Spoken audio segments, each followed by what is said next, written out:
tudo bem? Hoje nós iremos tratar sobre lesão corporal e estupro. Lembram que na aula passada nós tratamos sobre homicídio? Antes de iniciar o assunto de lesão corporal, é importante que vocês percebam a diferença principal do crime de homicídio para o crime de lesão corporal. Quando nós estudamos o crime de homicídio, eu falei para vocês que para que haja a configuração do crime de homicídio, há necessidade da vontade do indivíduo de praticar um crime de homicídio, né? De matar alguém, de causar a morte de alguém, para que seja configurado o crime de homicídio.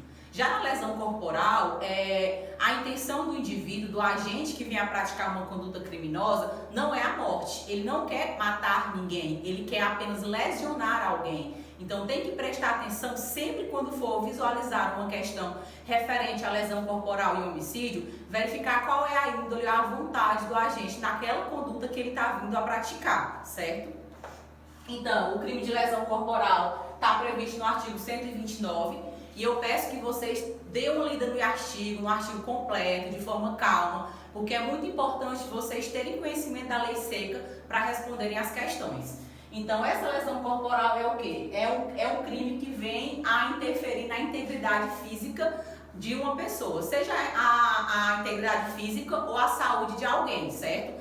No momento que eu pratico uma lesão corporal, no momento que eu venho a afetar a função de um órgão de uma pessoa em decorrência de uma lesão praticada por mim, eu venho a praticar a lesão corporal.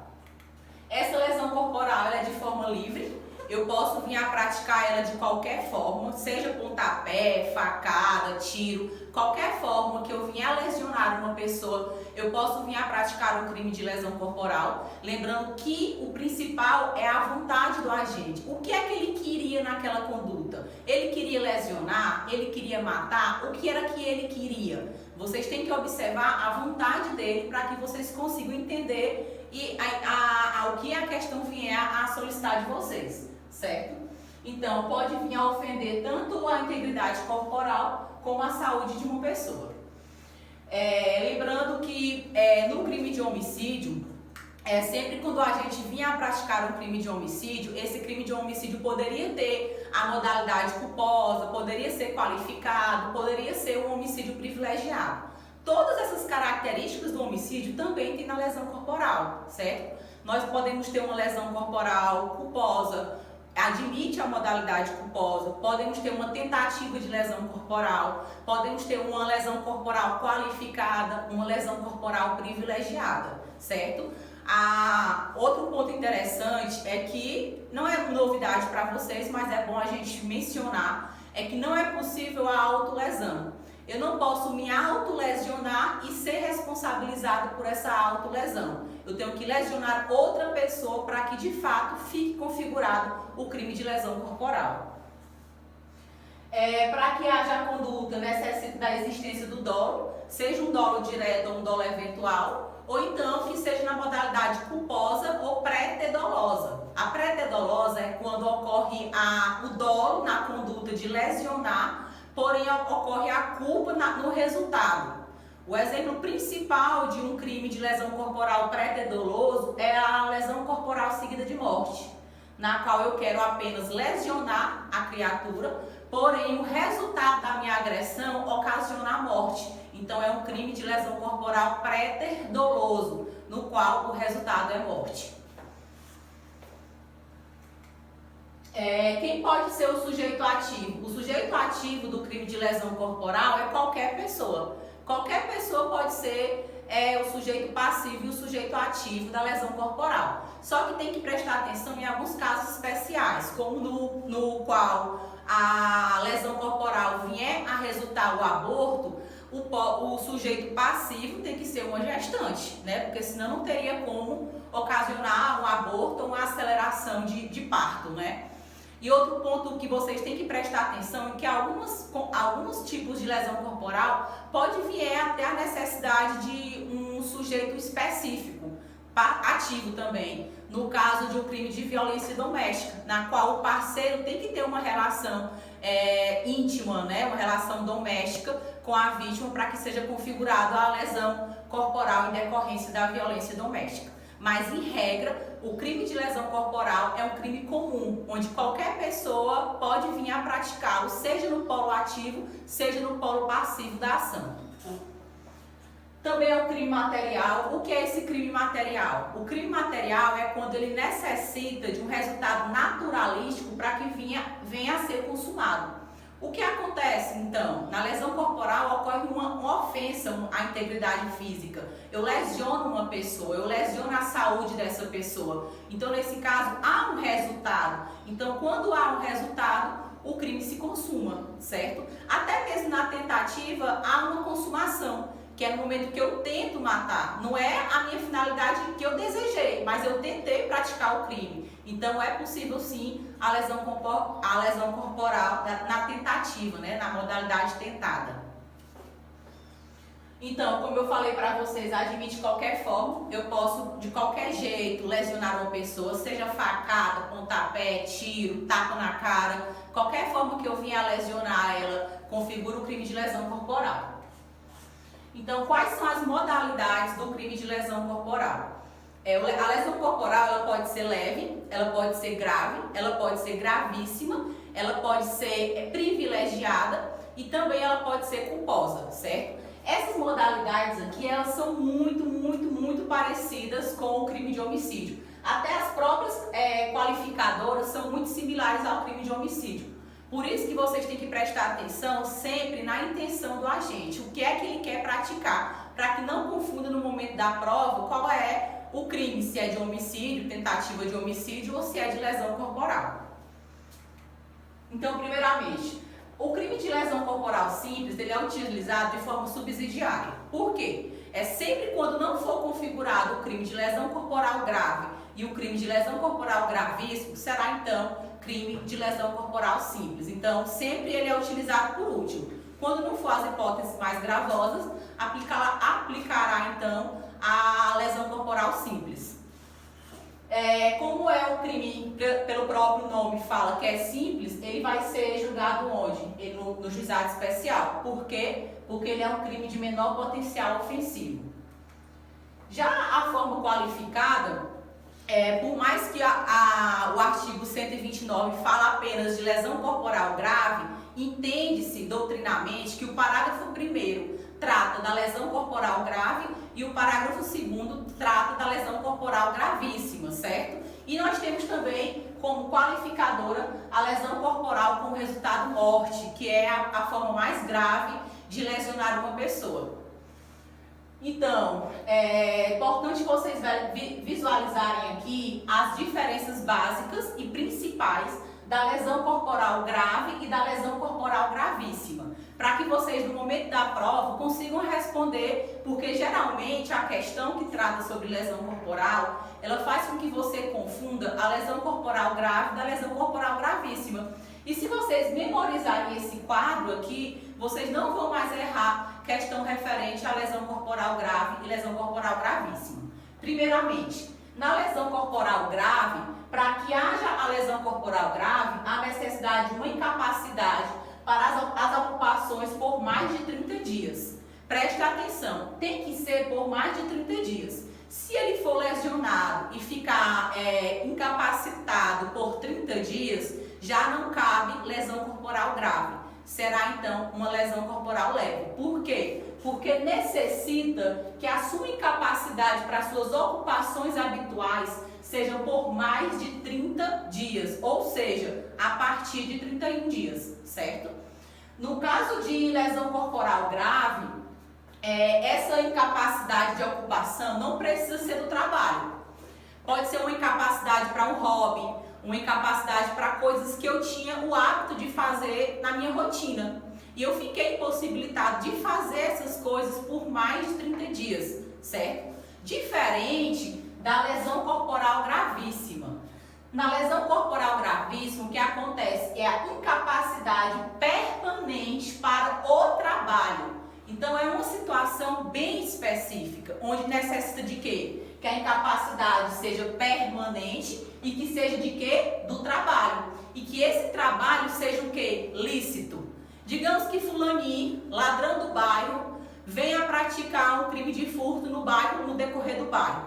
e ele vem a ser lesionado. E nessa lesão ele vem a perder os membros, digamos assim. Nesse caso ele não pode alegar que sofreu lesão corporal gravíssima, por quê? Porque o trabalho que ele alega que ficou incapacitado não é um trabalho lícito, e sim um trabalho ilícito. Então já não se adentrava nessa possibilidade de lesão corporal gravíssima. Por quê? Tem que ser uma incapacidade permanente e tem que ser para o trabalho, certo? Para o trabalho. Trabalho lícito. Outro ponto diferente de lesão corporal grave e gravíssima é que na lesão corporal eu tenho que gerar um perigo à vida de alguém. Basta um simples perigo de vida. Lembrando que nesse perigo de vida eu não quero matar, acabar com a vida daquela pessoa. Eu só a lesionei porque a minha intenção era lesionar e devido à minha lesão ela sofreu o quê? Um perigo de vida. É naquele caso que eu empurro a pessoa cai e tem um traumatismo craniano. Então, nesse caso, gerou uma situação de perigo de vida naquela pessoa. No caso, será o quê? Lesão corporal grave. Sempre que gerar um perigo de vida. Não tem essa hipótese na lesão corporal gravíssima. Na lesão corporal gravíssima, a minha conduta ocasionou o quê? Uma enfermidade incurável. Alguns doutrinadores dizem que essa enfermidade incurável pode se enquadrar naquele caso de AIDS, quando a pessoa contamina uma pessoa de propósito com o vírus da AIDS. Porque atualmente, na nossa medicina, não há cura para AIDS. Então, como é uma doença incurável até o presente momento, ocasiona o quê? Uma enfermidade incurável. Para que você visualize se é algo curável ou incurável, a conduta tem que analisar o momento do ato. Se naquele tempo que surgiu aquela lesão não existia uma cura, então a conduta se enquadra numa lesão corporal gravíssima. Mesmo que futuramente venha a ter uma cura, mas tem que analisar o momento que é praticado o ato, o momento que tem consequências do ato, certo? Outro ponto é a respeito da debilidade permanente de membro, sentido e função. As questões de prova costumam colocar essa opção para que vocês confundam. Por quê? Na lesão corporal grave, é apenas a debilidade permanente de membros, função e sentidos. Já na lesão corporal gravíssima, tem o quê? A perda e a inutilização do membro, sentido e função. Percebam que na lesão corporal é apenas uma debilidade permanente, ou seja, eu vou ainda ter a função do membro, eu vou ter a função do sentido, eu vou ter a função vou ter as funções do meu corpo normal. O que vai acontecer é uma diminuição nessas funções. Por exemplo, digamos que numa lesão corporal eu venho a ser atingida no olho esquerdo e venho a ficar cega desse olho esquerdo. Nesse caso, como eu ainda tenho a função da visão, eu consigo ainda enxergar, porém apenas de um olho, ocasionou o quê? Lesão corporal grave. Porque eu ainda tenho a função do olho, eu consigo ainda enxergar, por mais que seja apenas de um olho, certo? Já na lesão corporal gravíssima, o que acontece? Eu perco a visão. Eu não consigo mais enxergar de dentro dos olhos, entendeu? Nesse caso, se a lesão ocasionar que eu fique cega, ocorreu o quê? Uma inutilização da minha função, do meu sentido. Então, nesse caso, ocasionou uma lesão corporal gravíssima. Observe que sempre que a lesão corporal grave, eu vou ainda continuar usando o membro. Eu posso ter amputado um dedo, eu posso ter amputado, um exemplo, uma parte da minha perna. Eu ainda vou ter a função do membro. Isso as pessoas confundem muito na prova, porque mesmo que ele coloque que você teve os dedos amputados e você lembra da palavra perda e inutilização, você tem que mentalizar o seguinte: eu consigo ainda utilizar a minha mão. Se eu consigo utilizar a minha mão, por mais que essa ofensa seja permanente, porque eu não vou ter mais os dedos, eu ainda consigo exercer as funções da mão, certo? Tem que perder a capacidade de utilizar o membro para que realmente fique configurado. Da mesma forma o rim. Eu tenho 2 rins, então se eu vier a perder apenas um rim, ainda configura o quê? Lesão corporal grave, porque ainda o outro funciona. Agora, se eu perder essa capacidade, perder os 2, a pessoa vem a morrer também, né? Mas enfim, só por exemplo, será no caso de lesão corporal gravíssima, porque eu não tenho mais como utilizar aquele membro, aquele sentido e aquela função. Além do mais, essa perda ou inutilização, ela pode ser por amputação, que é quando eu passo por uma intervenção cirúrgica para vir a ter uma parte amputada em decorrência da lesão, ou pode ser um membro que eu perdi na própria lesão corporal, entendeu? Não tem problema de como foi que ele veio a perder esse membro. O que importa é que foi decorrente de uma agressão, de uma lesão corporal. Outra coisa que configura a lesão corporal grave é a aceleração do parto. Observe que na lesão corporal grave ocorre apenas a aceleração do parto. Já na lesão corporal gravíssima acontece o quê? O aborto. E primeiramente, antes de vocês analisarem se é lesão corporal grave ou se é lesão corporal gravíssima, vocês têm que prestar atenção no seguinte. Na lesão corporal grave e na lesão corporal gravíssima, independente de qual tipo de lesão, vocês têm que visualizar qual é a intenção do autor. Naquele momento, o agente, o sujeito ativo, ele quer o quê? Apenas lesionar. Se essa lesão vier a resultar a morte ou a aceleração do parto, de fato será uma lesão corporal. Agora, se a intenção dele era o aborto, se a intenção dele era matar aquele feto, nesse caso não será mais lesão corporal, e sim será o crime de aborto provocado por terceiros sem o consentimento da gestante. Já é outro crime, não é homicídio, não é lesão corporal, e sim crime de aborto, certo? Primeiro vocês têm que observar isso. Após você eliminar o homicídio e eliminar o aborto, aí vocês adentram na possibilidade de uma lesão corporal. Se apenas acelerou o parto, nasceu com vida, não resultou na morte do feto, nesse caso praticou um crime de lesão corporal grave, certo? Lesão corporal grave. Agora, se veio a gerar um aborto, praticou o crime de lesão corporal gravíssima.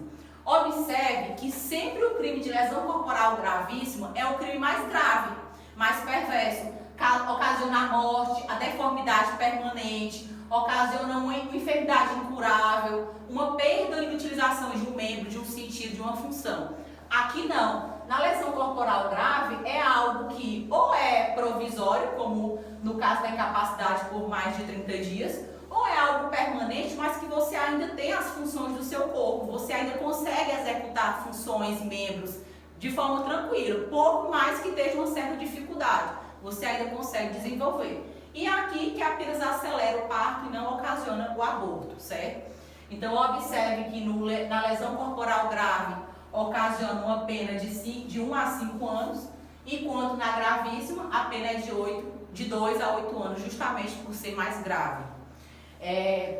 Outra coisa importante de vocês mentalizarem é que a deformidade permanente, ela não precisa ser uma deformidade visual, estética. Ela pode ser qualquer outro tipo de deformidade que venha a deixar o sujeito constrangido devido à sua imagem, à forma que ficou em decorrência daquela lesão. Parece muita informação, mas quando vocês vão visualizar as questões, vocês vão observar, se vocês mentalizarem a intenção do agente, vocês conseguem responder a questão, por mais que no momento falhe um pouquinho do conceito de cada tipo de crime, ou até mesmo da lesão corporal grave e da gravíssima. A pior de todas, que é a lesão corporal qualificada pela morte. Na lesão corporal qualificada pela morte, geralmente em questões que tratam dos crimes contra a vida e dos crimes contra a integridade física de alguém, que é no caso de lesão corporal, a questão tenta colocar você a confundir a tentativa de homicídio com a lesão corporal e também o crime de homicídio com a lesão corporal seguida de morte. Porque você pode pensar, ele deu vários tiros na pessoa e ela veio a morrer. É óbvio que vai ser homicídio, nem sempre. Vocês têm que visualizar se a pessoa queria apenas lesionar ou se queria matar. A questão geralmente vai vir falando, fulano queria lesionar cicrano e atirou 2, 3 vezes e matou. Tem que visualizar qual é a intenção do sujeito ativo no momento da prática delitiva. Então, na lesão corporal qualificada pela morte, como eu falei no início da aula, trata de um crime o quê? Préter doloso. O que é um crime préter doloso? É quando eu começo com dolo, eu quero lesionar, porém o meu resultado vem a ocasionar um totalmente distinto do que eu queria. Ou seja, eu ajo com dolo e o meu resultado é com culpa. Por isso que o crime é préter doloso. Nesse caso, ele lesionou o sujeito, lesionou a sua integridade, porém ocasionou o resultado morte. É um tipo de lesão corporal qualificada pelo resultado morte, certo? Nesse caso, outro ponto interessante que eu venho a trazer para vocês é o seguinte: no crime de homicídio, quando a gente fala do crime de homicídio e fala da competência do tribunal do júri para julgar os crimes, nós estamos falando de crime contra a vida, crime doloso contra a vida, que será a competência do tribunal do júri. No caso de lesão corporal, não se trata de um crime contra a vida, não se trata de um crime doloso na qual a intenção era matar. Aqui a intenção era lesionar e não é crime contra a vida. Então, nesse caso, o tribunal do júri não é competente para tratar sobre lesão corporal seguida de morte. Agora, a lesão privilegiada. Quando eu conversei com vocês a respeito do homicídio, nós falamos do homicídio privilegiado. Quando tem aquele domínio de violenta emoção, devido a um valor social, a um valor moral, e vem a praticar o crime de homicídio, né? Na lesão corporal privilegiada é a mesma coisa, certo? Na lesão corporal privilegiada, existem duas possibilidades de vir a se enquadrar nessa privilegiada, que ocorre a diminuição da pena. Da mesma forma do homicídio. Se ele for amparado pela circunstância privilegiada, ele vai ter uma redução da pena. Da mesma forma, na lesão corporal privilegiada.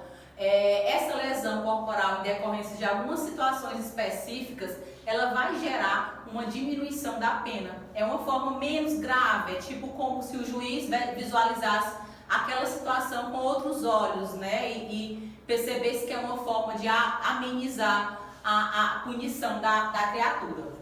Então, quando é possível, no caso de relevante valor moral e social, mesma coisa do homicídio, e também no caso de lesões corporais recíprocas. Digamos que eu lesiono uma pessoa e ela também me lesiona. Ambos saem lesionados. Então, nesse caso, a intenção de ambos era apenas lesionar, haverá uma diminuição da pena devido a essa lesão recíproca, né? E o motivo de violenta emoção, né? Que é a mesma coisa do homicídio. É aquela criatura que age em decorrência de uma violenta emoção devido ao quê? A uma injusta provocação da vítima.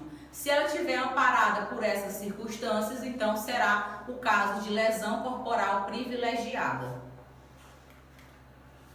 E também admite a modalidade culposa, mesma coisa do homicídio. Por isso que eu falo para vocês, quando vocês forem estudar homicídio, vocês estão automaticamente estudando lesão corporal. A diferença básica é vocês diferenciar a intenção da criatura. Pronto. No momento que você estuda um, você estuda para o outro, porque as coisas que caem em questão, geralmente, é muito similar um do outro, certo? Da mesma forma, a lesão corporal na modalidade culposa é sempre que o agente agir com negligência, imprudência, imperícia e vir a lesionar uma pessoa sem a intenção de lesionar, ela vai estar configurando a sua conduta na lesão corporal culposa. Digamos que eu esteja plenamente na minha varanda, limpando a varanda e de repente eu deixo cair um jarro de planta pela varanda. E esse jarro vem atingir Bruno, que estava caminhando na rua. Nesse caso, eu pratiquei o quê? Uma lesão corporal culposa. Eu vim atingir Bruno, porém a minha intenção não era atingir Bruno. Eu agi porque eu não tive o devido cuidado no momento que estava limpando a minha varanda. Então, configura essa modalidade culposa, que eu não tenho a intenção, o dolo de lesionar, de agredir ninguém.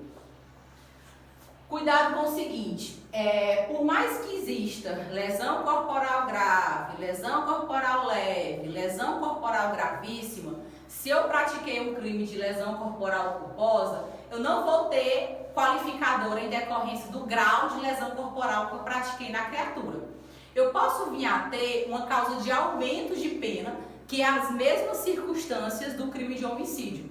porém eu não vou qualificar essa lesão corporal em grave, essa lesão corporal em gravíssimo. Não vai existir essa gradação de lesão, entendeu? Não vai ter.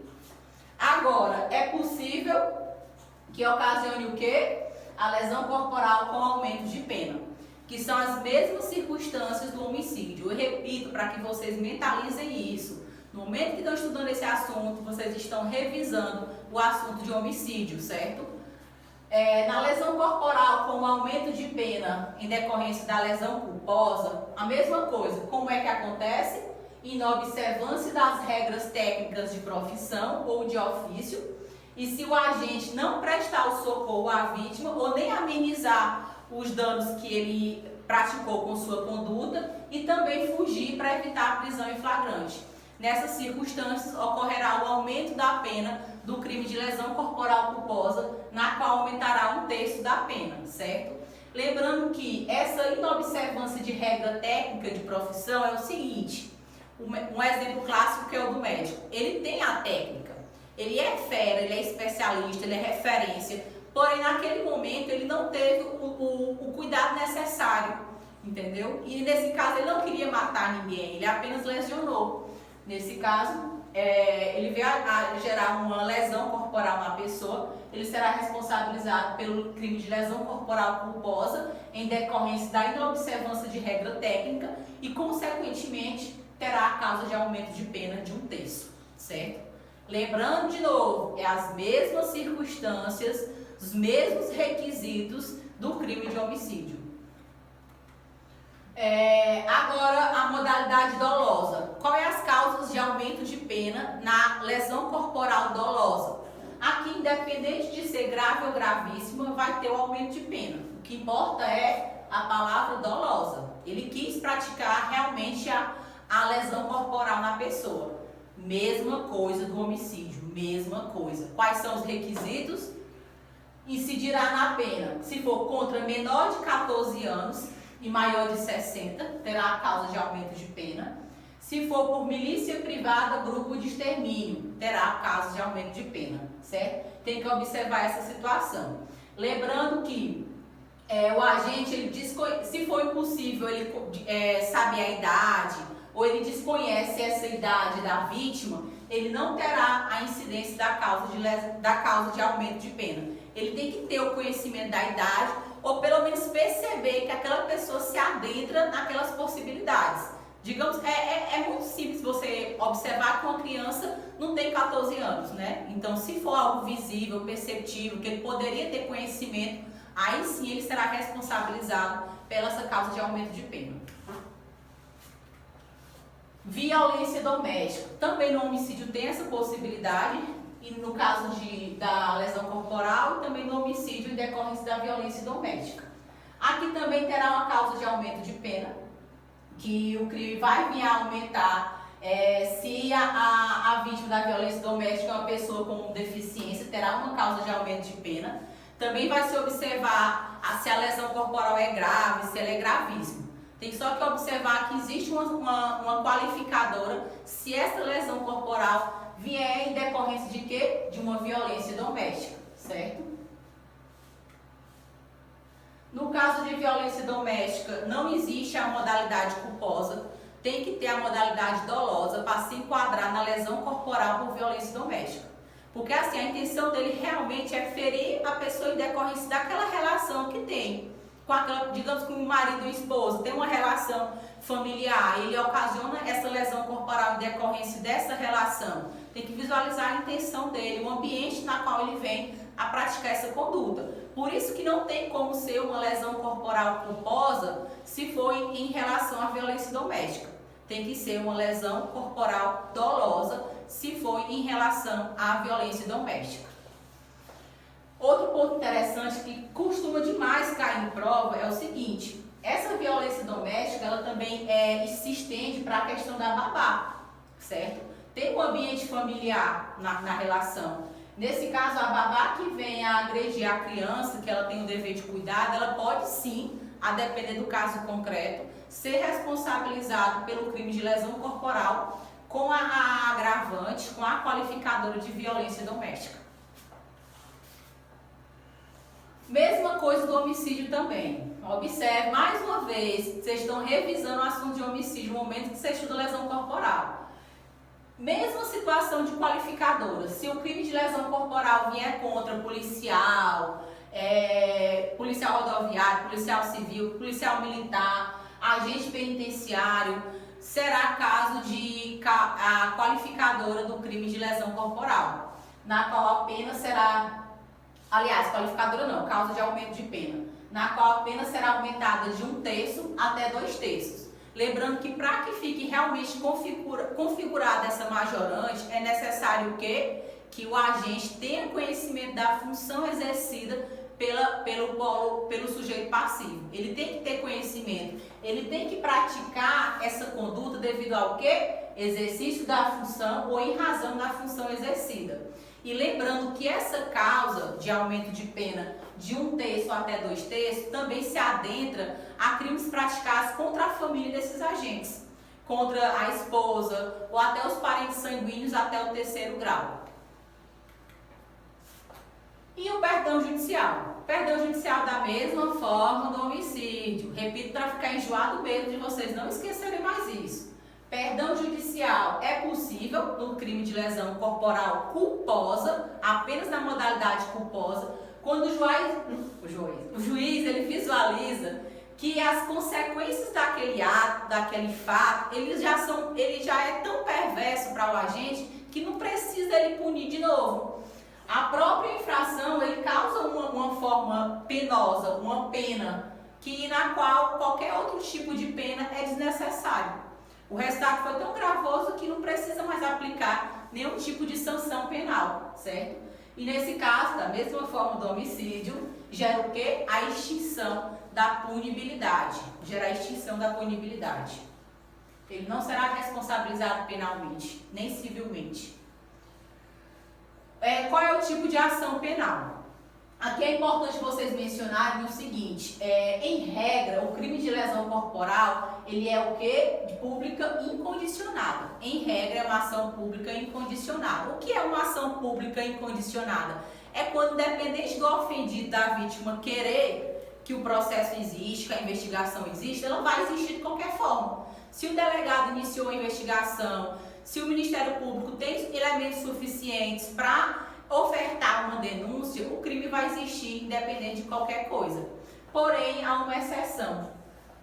A lesão corporal leve e a culposa, elas são o quê? Públicas, porém, são condicionadas à representação. Aqui, para que realmente exista um processo, exista uma investigação, a vítima, o ofendido ou seu representante legal, ele tem que querer e requerer que exista a investigação, que exista o processo, certo? Então, em regra, é pública incondicionada, porém a lesão simples e a culposa são públicas condicionadas à representação do ofendido.